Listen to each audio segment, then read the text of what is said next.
I'd like to welcome.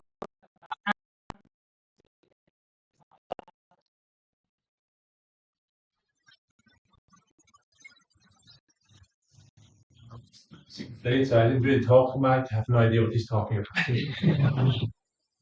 He is one of his 10th pathway. We started leadership development. He's already on called speech. It's about feedback, and it's actually almost part of every pathway that I know of. The idea is he's giving a speech about any kind of random topic he wants to, and we give him feedback through the app, and he should, based on the feedback, make the same speech again or a different speech based on the feedback to improve himself. That's the whole idea of that assignment, and yeah, it has to do something with leadership. The title of the speech is "The Road Seldom Traveled," and I think that is really something what leaders do. I'm really looking forward to it, so let's welcome Mike on the stage.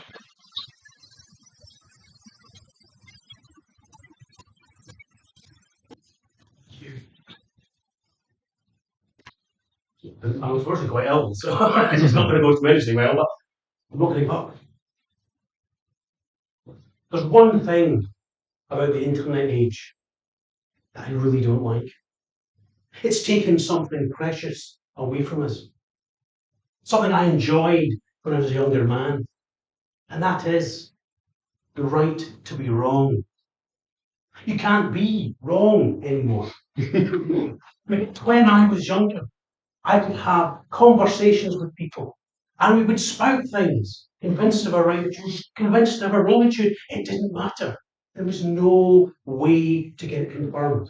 We would have discussions and there were no such things as facts. Yes, you could go to a library, but that wasn't going to tell you who was the star of this or what the name of that film was. This was stuff people knew or didn't know. And that was it. You could be right, you could be wrong, it didn't really matter. And you could spend your entire life wallowing in your wrongness, or you would never be caught and called to account. That's not the case today. Today, you cannot be wrong. You sit in a pub, you chat with friends, and someone goes, I really liked Jude Apatow in that film, Hangover 5. And someone goes, hang on a minute. That isn't right. There wasn't a hangover fact. You're confusing it with something else. And here is the proof for my facts. Everything is facts nowadays. There's no way to start a conversation about something that isn't facts. The problem is we can't just be happy with facts. So back in the day, we would have these discussions that went on for months and months and months. Eventually, we resolved the fact. No one cared, no one remembered. Now, discussions revolve around the minutiae. They revolve around the interpretations of the facts. It's no longer the facts themselves. I feel we've lost something. I feel that something valuable and profound has been lost along the way. At this juncture, I want to hopefully be a poem. If I could bring it on my phone, my bit. Nothing's working today. Certainly not me. Yes, so I'm going to read The Road Not Taken, Robert Frost. Two roads desert, Robert and Gilwood, and sorry I could not travel both, and be one traveller. Long I stood, and looked down one as far as I could to where it bent in the undergrowth. There took the other as just as fair, and having perhaps a better claim because it was grassy and wanted wear, though as for the passing there had worn them really about the same. And on that morning equally lay in leaves, no step had trodden black. Oh, I kept the first for another day. Yet knowing how ways lead on to ways, I doubted I should ever come back. I shall be telling this with a sigh, somewhere ages and ages hence. Two roads to Bursleywood and I took the one less travelled by, and that has made all the difference. There are paths in woods. And I've heard this brought up many times as an analogy for making a choice in one's life or taking the different route, a path that lays out for you. No end of motivational speakers has stood up and used Robert Frost as an example for taking that path less travelled. And I thought that, but I was wrong. That's not what the poem's saying. The poem's saying there is no difference. I felt embarrassed. I felt upset. I wanted to be right. That wasn't the important thing. Because it is that point in the forest. You have a choice. In this situation, knowing this, what do I do? And there seems to be two paths nowadays. You can either want people to be wrong and therefore catch them out, or want people to be right and try and lift them up. And I thought, with my best of intentions, I wanted people to be right. For throughout my career, members of my team, I would catch them when they were wrong and try and lift them up and encourage them to be right.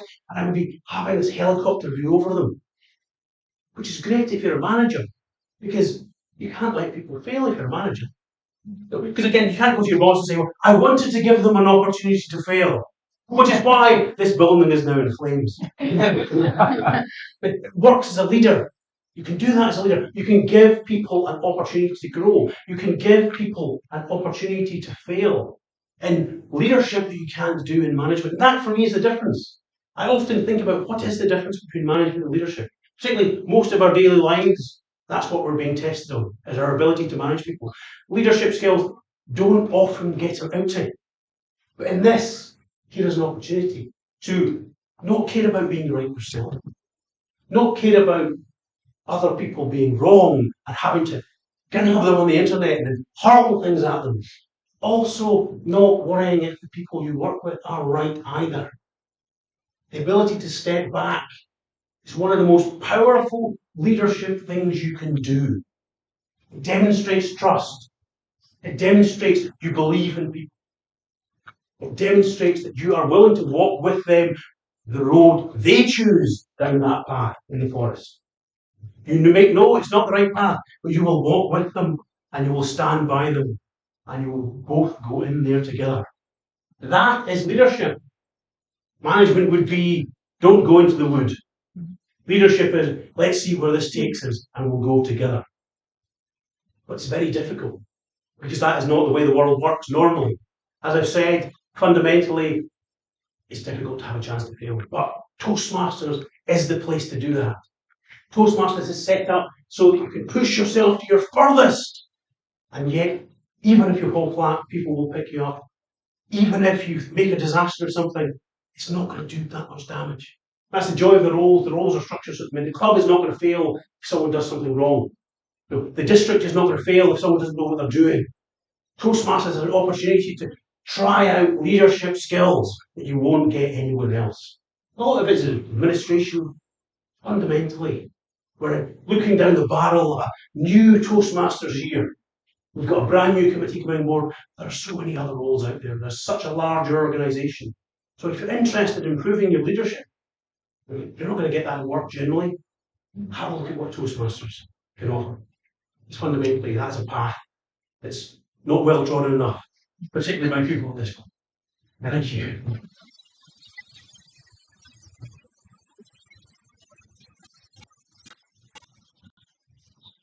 And I love how you always bring it back to Toastmasters at the end. Can we please have a minute on the clock? Just to provide some feedback on the clock. You might have to give me a moment to get things actually working what I'm doing and get sorted. Yeah, that's fine. Yeah, just.